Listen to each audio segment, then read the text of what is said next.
ভাতারের কালুত্তা গ্রামে জন্ডিসে আক্রান্ত একের পর এক শিশু। জন্ডিসের বারবারন্তের ফলে আতঙ্কিত এলাকার মানুষজন। স্থানীয় সূত্রে জানা যায়, পূর্ব বর্ধমানের ভাতার ব্লকের নিত্যানন্দপুর গ্রাম পঞ্চায়েতের কালুত্তা গ্রামের সাহাপাড়ায় একের পর এক পরিবারে শিশুদের জন্ডিসে আক্রান্তের খবর আসতেই এলাকায় চাঞ্চল্য ছড়িয়েছে। স্থানীয়দের দাবি, মাস 2-3 ধরে সাহাপাড়ায় একের পর এক শিশু অসুস্থ হয়ে পড়েছে। শিশুদের জ্বর, বমি, পায়খানা, চোখ ও প্রস্রাব হলুদ হয়ে যাওয়ার লক্ষণ দেখা দিচ্ছে। পরে রক্ত পরীক্ষার পর জন্ডিস ধরা পড়ছে। ইতিমধ্যে 50 থেকে 60 জন অসুস্থ হয়ে পড়েছে বলে জানান স্থানীয়রা। অসুস্থদের মধ্যে অধিকাংশ শিশু। গত কয়েকদিনে বেশ কয়েকজন শিশু জন্ডিস আক্রান্ত হয়েছে বলে দাবি তাদের। খবর পেয়ে তড়িঘড়ি এলাকা পরিদর্শনে যান ভাতার ব্লক স্বাস্থ্য আধিকারিক সংঘমিত্রা ভৌমিক সহ স্বাস্থ্য দপ্তরের কর্মীরা। এলাকার মানুষদের ফুটানো পানীয় জল ব্যবহার, পুকুরের জল ব্যবহার বন্ধের পাশাপাশি একাধিক সচেতনতার বার্তা দেওয়া হয়। সঙ্গে ওআরএস সহ অন্যান্য ওষুধ দেওয়া হয়। ভাতার ব্লক স্বাস্থ্য আধিকারিক জানিয়েছেন, এলাকায় নজর রয়েছে। স্বাস্থ্যকর্মীরা প্রতিনিয়ত এলাকা পরিদর্শন করছেন।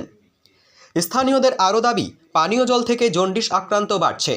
বর্ধমান নতুনহাট বাদশাহী রোডের পাশ দিয়ে যে জলের পাইপলাইন গেছে কালুত্তক নতুন পুকুরে, কয়েক মাস পূর্বে গাড়ি দুর্ঘটনার ফলে ওই পানীয় জলের পাইপ ফেটে যায়। পরবর্তী সময়ে তা মেরামত করা হয়। তাদের ধারণা, ওই পাইপলাইন পুনরায় লিকেজ হয়ে পুকুরের বিষাক্ত জল পাইপলাইনের জলের সঙ্গে মিশ্রিত হয়ে বাড়ি বাড়ি পৌঁছেছে এবং সেই দূষিত জল পান করে এই রোগের প্রকোপ বেড়েছে। বিষয়টি পিএইচই দপ্তরে জানানো হয়েছে বলে দাবি স্থানীয়দের। ভাতার থেকে শেখ মিলনের রিপোর্ট, 7 দিন টিভি। পাথরের লরি উল্টে যায় এবং ওই নতুন পুকুর বলে যে পুকুরটা, ওই পুকুরের মধ্য থেকে আমাদের যে মেন পাইপটা পিএইচির, সেই পাইপটা আসে সাপাড়ার দিকে।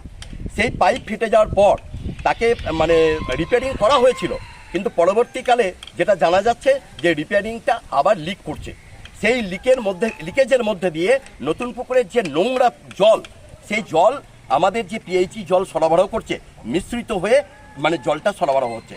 আর ওই জল থেকে পানীয় জল থেকে আমাদের যে সাপাড়ায় যে মানুষরা আক্রান্ত হয়েছে, মেন কারণ হচ্ছে জলটা। কতজন? 70 জন রিপোর্ট করে এবং আমাদের তড়িঘড়ি আমাদের ভাতার যে স্টেট জেনারেল হসপিটাল আছে, সেখানে খবর পাওয়া মাত্র তারা তড়িঘড়ি এখানে আসে টিম নিয়ে, এবং এখানকার আশা কর্মীদেরকে নেওয়া হয়। নিয়ে তারা আইডেন্টিফাই করে 30 জন যে নর্মাল জন্ডিসের সঙ্গে যেটা ডায়রিয়ারও সন্দেহ ওনারা করেছেন। কেননা ওয়ারিস যখন দিয়েছে, তাহলে ডিহাইড্রেশনের ব্যাপার, তাহলে সেখানে জন্ডিসের সঙ্গে ডায়রিয়াটাকেও সন্দেহ করা হয়েছিল। আজকে আশা কর্মীরা যে চেক করেছে, তাতে 3 জনকে হসপিটালে পাঠানো হয়েছে। তাদেরকে জন্ডিস হিসাবেই পাঠানো হয়েছে। বয়সগুলো বেশি হচ্ছে বাচ্চা, 10 বছরের নিম্নে। তারা তড়িঘড়ি তাদের ট্রিটমেন্ট চলছে।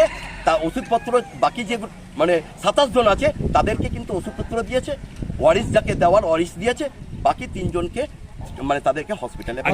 আমার উপপ্রধানকে ফোন করেছিলাম, উপপ্রধান বলে তড়িঘড়ি আমি পিএইচই ডিপার্টমেন্টকে জানিয়েছি, আধিকারিকদেরকে জানিয়েছি যে ইমিডিয়েট যেখানে লিকেজ আছে সেই লিকেজ সারানো হোক, যাতে আগামীকাল যেন ওই জলবাহিত থেকে কোনো আক্রান্ত। আপনার নাম? নাজরুদ্দিন মল্লিক। খবর দেয় আমরা কাল থেকেই আসছি। আমরা এসে দেখভাল করলাম, তারপরে মেডিকেল টিম এলো ভাতার থেকে, ম্যাডাম পাঠিয়েছিলেন, বিওমেন ম্যাডাম। কজন এসেছিল মেডিকেল টিম? একজন এসেছিল।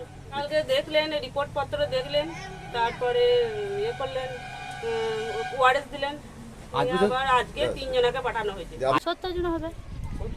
প্রথমে বমি হচ্ছে, জ্বর হচ্ছে, জ্বর হয়ে আবার জন্ডিস আছে, হলুদ চোখ হচ্ছে, পিসটা হলুদ হচ্ছে, এরকম কেউ আসেনি এখানে, চিকিৎসা করতে কেউ আসেনি। বাইরে থেকে রিপোর্ট করাচ্ছে, পয়সা নিচ্ছে। হসপিটালে যাচ্ছি, লিখে দিচ্ছে, বলছে বাইরে থেকে রিপোর্ট করা পয়সা দিয়ে। এরকম ভাবে আমরা চাইছি যেন বাচ্চারা ভালো থাকে, কলবল ভালো থাকে, যাতে বাচ্চারা সুস্থ থাকে, তাহলে মারাও সুস্থ থাকবে। বাচ্চাদের লেগে তো মাদের সব সুস্থ থাকা দরকার। ছেলেদের যদি রান খারাপ হয়, তাহলে মারা কি করে সুস্থ থাকবে বলুন তো? আজ রোগ কাল রোগ, 4টে ঘর, আমাদের ঘরে 4টে ছেলে, 4 জনেরই রোগ, 4 জনেরই রঙ্গিনা বেবি।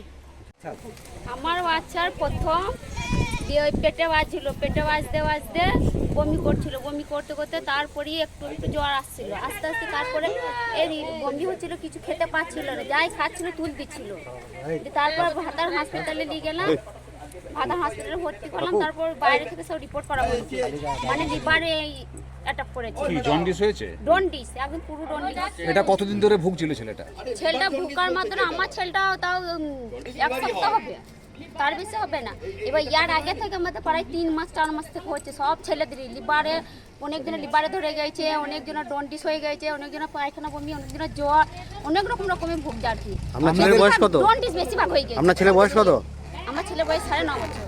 আপনাদের কাছে কি হাসপাতাল থেকে কোনো ওষুধ টষুধ দিয়েছে, এখনো পর্যন্ত দিয়েছে কিছু? হাসপাতালে এমনি ফ্রি কটা ওষুধ দিয়েছে, তাছাড়া বাদ বাকি আমাদের কিনতে হয়েছে। সব কিনতে হয়েছে? কিনতে টেস্ট হয়েছে। করাতে হয়েছে কি আপনাকে পয়সা খরচা করে করতে হয়েছে নাকি হাসপাতাল থেকে করিয়েছে? না, ওইগুলো আমাকে হাসপাতাল থেকে করায়নি, ওইগুলো বার থেকে আমাকে করতে হয়েছে। পেটের রিপোর্ট তাও বার থেকে করতে হয়েছে, রক্ত রিপোর্ট তাও বার থেকে করতে হয়েছে। হাসপাতাল থেকে একটি রিপোর্ট হয়েছে, সেটা হাসপাতালে free। এখন পাড়ায় ওরকম কতগুলো ছেলে অসুস্থ রয়েছে?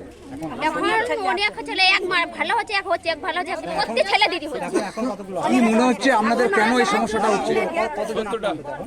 এখন না হলেও আছে 70, 80, 70, 60 এখন আছে। কালুরটা গ্রামে এসেছি, এইখানে সাহাপাড়াতে।